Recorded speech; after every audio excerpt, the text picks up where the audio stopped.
Ako po si Joseph Dipad, Pigeon Panzer ng Dasmariñas Cavite RG, CSWRPC, CHPA, CFL at CPSA. Welcome po kayo sa Munting Loop, yung mga barong-barong squatter loop ng mga boss idol. Talagang nag-start kami ng karera ng anak ko year 2015 nung nag-exit ako galing Saudi. May mga ibon na kami na pamili noon sa mga auction. Naglaro kami ng anak ko. Siguro nag-start kami noon mga March, first week ng March, pero nakapag-breed na anak ko ng pang summer race noon sa Cabcom.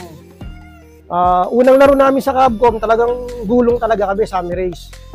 Start kami 2015 hanggang 2017. Kasi 2017 naisipan ko nang mag-abroad ulit, bumalik ako sa Saudi ulit. Pero yung 2 years namin pag-iibon, halos gulong yon. Yung mga 2017, mga nakapanalo naman, kaso nga lang mga certificate, mga 10 place, 9 place, ganun lang, South and North, finisher lang. Tapos sa pooling nanalo na rin. Tapos natigil ako ng 2017, April, gawa ng nag-Saudi ulit ako. Tapos, 2017, hanggang 2020, may ibon dito, pero nakapaglaro ulit ang anak ko ng 2019, mga anak kong babae sa asawa ko. Kasi talagang gulong, kumbaga sa ini-enjoy ko lang habang nasa Saudi ako. Talo talaga. So nagka-pandemic, nauwi ako ng October 2020 ng pandemic noon. Tapos, bali nag-start na yung karera nun, medyo maigpit pa. Sa CHPA nakapaglaro kami. SDR, talo rin. Bali talagang naka-focus lang kami itong 2021, 22, 23 hanggang sa ngayon. Pero hanggang sa ngayon, talagang nananalo tayo kasi tinutukan natin kahit na ganito lang ang look natin sa kapag-aalaga natin. Ang paborito ko talagang bloodline talaga sa kauna-una kahit 2015 kami naglaro, yung Bastin, kasi sa Bastin na yon naglaro kami ng SDR sa Cabcom 2016. Nakapagpadulo kami, nakapagkarga ako ng 2 ibon ng Bastin, Tacloban. Bali magkapatid sila, OB, complete clacking sila. Kaso nga lang, pagdating ng Tacloban, hindi nakauwi. Kaya yung nakuha kong Bastin na yung galing kay Willie Dizon ng Pampanga, naging kaibigan ko na rin sa ngayon. Namatay yun, tapos ang ginawa ko, nung nakabalik ako 2017, nag-PM ako kay Cesar Tabor kasi nakikita ko sa mga post dati, marami siyang mga Bastin na magagaling. Nag-direct acquire ako ron sa kanya. At nag-direct acquire din ako kay Titans Loop ng mga ibon kasi nakita ko isa sa magagaling din sa Cavite. Ayun, bali, pinagbangga ko yung ibon ni Titans Loop, taga-Imus yun, Chester Ehera. Tapos yung hen na Bastin ni Cesar Tabor, nag-click sa akin. Doon ko nakakuha ang first overall champion, summer race ng UCFC.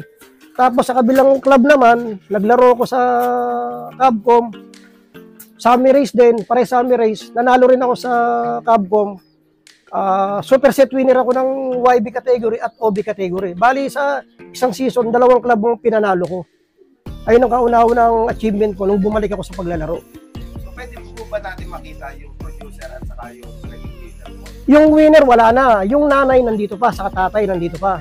Tapos nag-anak pa sa akin ng mga galing yun, nag-anak ng mga kak, talaga sa mga fan races, sprint race, magagaling, mga pulling king, one-hit winner, talagang, yung kak naman ang gagaling talaga. So pwede po ba natin makita ito? Ngayon ba, ito yung nanay nandito, tara. Ito yung hen.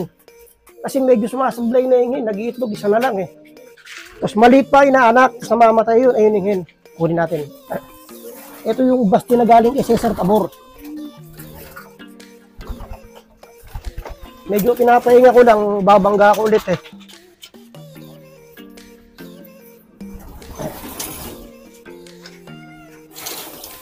Ito siya, ito yung kay Cesar Tabor na Bastin, nakuha ko. Binangga ko sa iba't ibang hack. Talagang naglalabas sa magaling, ibig sabihin, siya talaga. Oo, siya. Bali, 3 kak ang pinaris ko rito.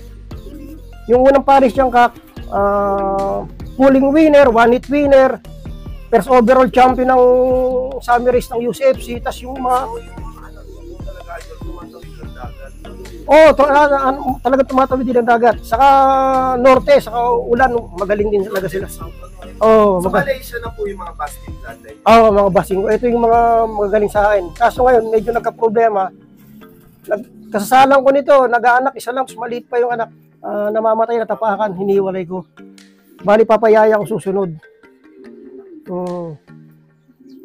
Yung mga naging paris naman dito, nandito rin lahat, yung mga kakang binangga ko sa kanya. Pag inuulit-ulit ko lang. Pero may kapalit na siya, yan, hen, anak niya mismo, kamukha niya. Ayan, kamukha niya yan. Pinapagulang-gulang ko na ng konti. Buti nakapagtabi nga ako eh. Ayun. So, bali, may mga naitabi na rin po kayong lahi. Ayan, nakapagtabi na ako. Yan, hen. Naitabi ko na, hen. So, yung the rest po dito, Idol, kalahi niya din po o mga... Hindi, marami kasi ako kung pinakilos na ano rito eh. Pinakilos na lahi, lalo pagdating sa mga puling-puling. Sa ngayon nga, sa mga puling dito, may mga area na hindi na ako pinapasali. So bali talaga po, kayo po ang pulling king dito sa Dasma. Maraming pulling king lang dito, marami rin pulling king dito, marami rin naglalap winner. Pero, pag sa nakakalaban ko sila, lalo pag sa CSWRPC, kasi minsan nagkakaka sila kasi nagkaroon ng problema ng CSWRPC, may coordinator na gumawa ng kalokohan. So, yung mga nakakalaro namin, iniisip nila, lahat ng coordinator ganun. So, ngayon, ang ginawa ko, yung magaling kong ibon, nilaro ko si HPA. Ganun pa rin, Idol. Oo, ang alam niya lang bilangin, kundi 2-3. 2-3. Ganun lang po. Pero, ano niya, kayang-kaya niya mag-lap winner. Pagka medyo lumayo, kasi medyo malapit lang, katulad dito, ang mga bitawan lang, tiyaw. Hindi naman siya nagpapaiwan. Kumbaga, consistent po siya sa ganung pwesto. Oo.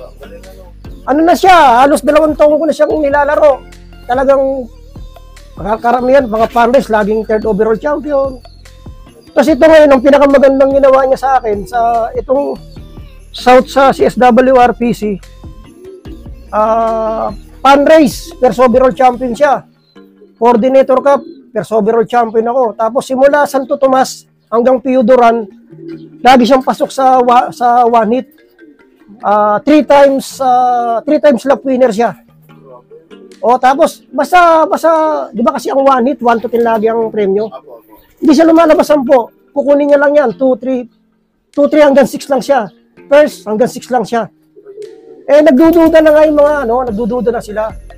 Ang coordinator naman kasi, katulad ko sa Dasma, may coordinator. Hindi namin nilulod ang ibon namin. Nang walang... Ang naglulod, hinihintay namin yung driver, convoyer. Minsan yung anak ni Madam, ang nag-sticker sa ibon ko. Saka lagi ko nang pinupo sa my day ko kasi nga, naisip ko, lagi ako nananalo eh. Saka ligit ang ibon talaga. Lalo yung mga taga-RA, yan. Mga number 1 nating baser. Saka kabas nila, ako, ang layo na narating ko. Sila, nandun pa rin sa baba. Hindi sila nagpo-focus sa ibon nila eh. Mag-focus sila, di ba? Kasi, katulad ko, pinopokusan ko ibon ko. Katulad niyan, bukas. May Santo Tomas na naman bukas. May diskarte na naman ako para sa ibon ko. Kasi gusto ko naman makakuha. Yung sa top 10, masaya na ako ron. Ayun ang lagi kong tinatarget ngayon. Nakamotivate na naman siya. Bukas, ang may palaro lang, CFL, Santo Tomas, doon ko siya ilalaro. At least, ibang player na makakalabang ko. Kaya yung minsan masabi ko sa mga player, focus tayo sa ibon natin. Huwag natin bantayan yung tao. Kasi hindi naman tao lilipad eh. Di ba? Tapos minsan, mga mangyayari, may kasama ginggit. Mahirap talaga sa pagkakalapati sa ngayon. Pero basta importante, enjoy lang talaga. Ito yung mga magulang ko na magaling. Ito, yung tinatawag ko si Ambog, lagi kong binablog yan. Ayun ang mga magulang, binalik ko na. Ito, ang lahi na ito, SBR ni Roy Kelly, yung Brito na umuwi na sa United Kingdom, na kaibigan na Joseph Palmes, nakakross siya sa Battenberg. Direct kong binili kay Joseph Palmes to. Tapos, yung tatay niya naman, direct kong binili kay Titan Slope, Victor Lim, Peter C., Biberman, Cross ng Daniel. Maraming line, pero maraming line. Ang kagandaan dito, bago ko nakuha sa kanya, sinabi niya, Tacloban Clacker, Finisher, MacArthur. Totoo naman, tumatawid ang anak. May isang anak yan dito, 2 times matlog, smash, napauwi ko. Magaling din talaga. Magaling talaga. Magaling din. Ayan yan. Kasi ito, producer ko rin to. Marami kung hindi lang isang, itong pair na to. Producer siya ng lap winner ang Masbate. Tapos, 5th place ng off-color anak nito. Pulling winner din ng mga off-color. Basta ganitong itsura, naglabas. Pulling winner. Magagaling. Patulin. Magagaling ito. Magagaling. Ayan. Tapos, ito namang kak na to, naglabas sa akin to ng SDR. 3rd overall champion ng CSWRPC. Tapos, ang anak nito sa akin, solo clacker ng Burias Island, nung Ismas. Solo clacker lang. Oh, si Salenggang nag-lap winner nun. Ako 6th place ako nun.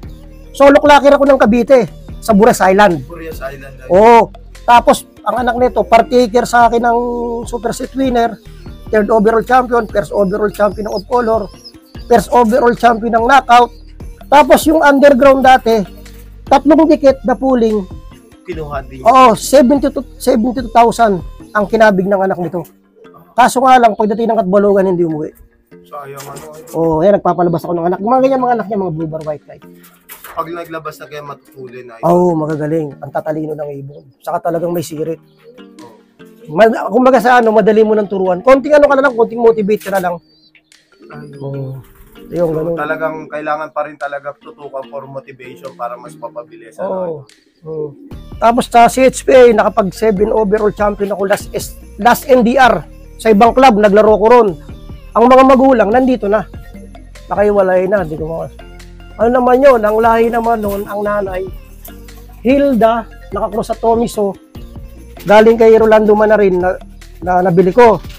Tapos yung tatay naman galing kay kay Alvin Ignacio, nakakross siya sa Tencil Itik ni Deng Cabial, Unbe. Kaya North and South nakakuha ko ng achievement. Kumbaga sa ngayon, sa panahon na paglalaro ko na to, marami na akong achievement, kaya maraming salamat. Yan talaga. Dahil sa Panginoon din yan. Medyo pa akong babalang. Ganun lang. Marami ang kinalalo na rin dito ng bloodline. So bali talagang kahit ano po yung nahawakan yung bloodline, kaya nyo kung ipaano sa kaya pumuesto idol. Tapos ang ibig ko naman sabihin doon, kasi makikita mo naman sa ugali ng ibon eh. Hindi yung kahit nasa magaling din yung nabili mo mga champion. Pero pagdating naman sa loop, medyo mahina. Hindi ka rin manalo. Kasi makikita mo pag panser kayo sa palagay mo, yung diniderby mo na. Talagang consistent ang kawet, tapos pag yung recovery, magaling siya. Mananalo talaga. Tapos pag sa mga puling-puling naman, talagang ginagawa ko ng pakiramdaman. Tapos halimbawa, nakita kong medyo magaling na siya, talagang pasukin na. Dadagdagan ko na lang ulit. Papasukan ko siya ng kung ano diskarte kung nalalaman ko, mas lalo siyang bibilis at pagdating niya, papasok agad. Saka kailangan. So doon na dating yung sistema niyo pong ginagawa sa kanila. Tapos siyempre minsan bibigyan mo ng supplement din kasi magmamadali yan, kailangan lang may lakas eh. Hindi naman yung pwedeng pagkain lang, kailangan parang sa di ba mga atleta kailangan salpakan mo rin ng kahit konting vitamins na huwag mo na susunugin. Ganun lang. Tapos pakita ko sa iyo si Hambog ko, yung pinakamagaling kong nandito ngayon.